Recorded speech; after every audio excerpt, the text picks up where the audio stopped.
ami internet Mak TV Sénégal gannaaw bañ leen nuyoo di féddale suñu kóolute si ànd bi ngeen ànd ak ñun fii tey nag comme ni ngeen ko gisee si image ñu ngi fii nga xamante ni moo di garage bu Colobane ñu fas yéene fee amal benn reportage mu soxal nag vaccin yi nga xamante ni tubaab yi bëgg nañ ko andi fii dañuy ñëw dugg si biir waxtaan ak ñi nga xamante ni ñoo di population bi ñu échange ak moom lu ñuy def nag lu ànd ak yéen. asalaamaaleykum sëñ bi ñu fekk la nga toog fii di añ ñi li ñuy wax ni mu jaral la nga dagg sa añ bi mu mel ni métti na la loolu kon yow yëg nga li xew maanaam vaccin bi nga xamante ni moom la tubaab bi bëgg a andi fii Afrique. waaw vaccin bi dégg naa ko de mais nag am naa ci lu ma naqari ndax ñoom mais yàlla fay na leen ak séegul waaw comme que ñun lañ ko defaloon mais li leen yàlla di wàññi yem na ci ñoom mais nag na ko ñëpp dégg rek ñëpp bañ su ko ñëpp bañee du am mais yaakaar naa tamit suñu réew yi fay réew la am nañ état am nañ ak police am nañ lépp kon xëy na gouvernement bi du bàyyi loolu muy dox ci réew mi noonu. waaw maa ngi dégg ñu koy wax de waaw waaye nag jar na def attention de waaw jar na def attention de parce que tubaab yi moom seen intérêt rek la ñuy def lu leen tax a jóg moom lu leen seen intérêt la war nañ cee def attention ba lañ cee dugg nañ ko seetlu baax a baax a baax man nag mënu mu cee dugg man te mënu mu cee dugg taxaw ma nu mu demee laaj ma ba xam nu mu demee waaw. ndax xam nga ne vaccin yi li muy jur. li muy jur ah. xaw ma lu muy jur kay man ki xaw ma lu muy jur moo tax mënu ko mu ci dugg. déggoo nit ñi naan tubaab dañ ko fay andi pour wàññi li nga xamante ne mooy population africaine pour rey nit ñu ñuul ñi. waaw loolu moom dégg na loolu dégg naa ko waaye bu dee loolu moom nañ ci génn ba set ci wecc seen tubaab yi moom seen njëriñ rek li ma la waxoon commencement bi rek laay waxaat seen njëriñ dong nga tax ñuy def li ñuy def. waaw yëg naa ko parce que ñun sénégalais yi ñu ngi siy wax façon wax bu nekk. seen vaccin yi day rey bon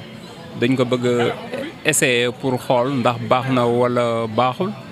bon léegi nag ñun li ñuy wax sénégalais yi mooy na sénégalais yi yeewu rek faire très attention ak suñu médecins yi tamit ñu nekk des médecins yoo xam ne nekkuñu fi pour affaire xaalis mais dañ ñu fi nekkal pour suñu santé. waaw ñi ngi dégg rumeur yi nag ñi ngi koy dégg mais bala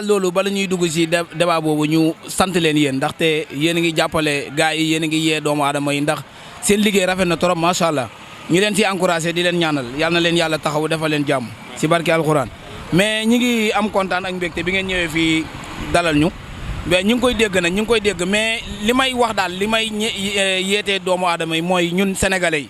rawatina Afrique ñun Afrique laay wax ñun ñëpp nañ leen booloo nekk benn xam ne ñun ñëpp ñoo bokk li ñu bëgg nañ moytu tubaab yi ndax xam naa ne daal ñoom dañoo ñëw pour jàppee ñu ay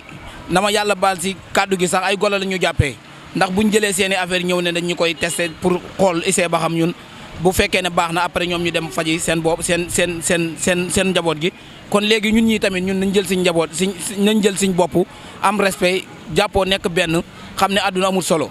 te ñun ñëpp ay jullit lañ rawatina africain yi ñun ñëpp boo dee xool jullit yi ñoo si ëpp ñun nañ tënku bu baax moytu gars yi ndax gars yi seen liggéey doy na war affaire bi takk na suuf comme que nag ñëw nañ ne ñun dañu koy essayé ñun nañ am li ma leen di conseillé daal mooy ñun ñëpp nañ leen nekk benn ku fi ñëw di wax ne dañ lay jéem a testé wala ñu lay xool nga am noo taxawee bu baax taxaw sàmm sa njaboot gën a encouragé sa njaboot ndaxte instant yi nii jamono ji dafa yàqu. ñoom de bu fekkee dañu koo indi pour bëgg ñoo naxasal ñu tamit ñu bañ ko rek bañ koo nangu rek te xool li nga xamante ni mu gën a jaadoo rek nekkee noonu suñu réew. est-ce que Afrique tamit jotul mu yeewu ndax bàyyi li nga xamante ne saa yu ko tubaab bi defee rek andi ko fii pour tester ko. si war nañoo yeewu koy kenn ku nekk xoolaat nu ñuy nekkee daal suñu biir daal ñu xoolante parce que buñ nangu kenn duñu nax parce que Sénégal moom réewu teraanga la. mais jeunesse en tant que jeune yow lan ngay confier li nga xamante ne ñooy sa moromu jeune si vaccin boobu nga xamante ne mu ngi ñëw loo leen di sensibiliser lan nga leen di wax. man daal leen laa leen di conseillé quel que soit alpha lépp lu ñuy mënti def nañ xool ba mu leer leen mu nekk loo xamante ni lu leer la ñu doog cee dugg loolu daal laa am lu ma leen di conseillé. tur bi naka la. Ndeye Fatou Ndiaye. Ndeye Fatou Ndiaye jërëjëf merci beaucoup. fii Sénégal comme ni ngeen ko gisee ci reportage bi ñëwoon nañ fii nag am dékk suñu micro ñi nga xamante ni ñoo di population bi ñu wax ci vaccin bi nga xamante ni moom la ñuy wax ni tubaab bi dañ kaa bëgg a andi fii dégg ngeen nag ku ne wax na xalaatam kon nag noonu la Sénégal di daxee dañ leen di jox rendez-vous ba beneen yoon ci ak yeneen reportage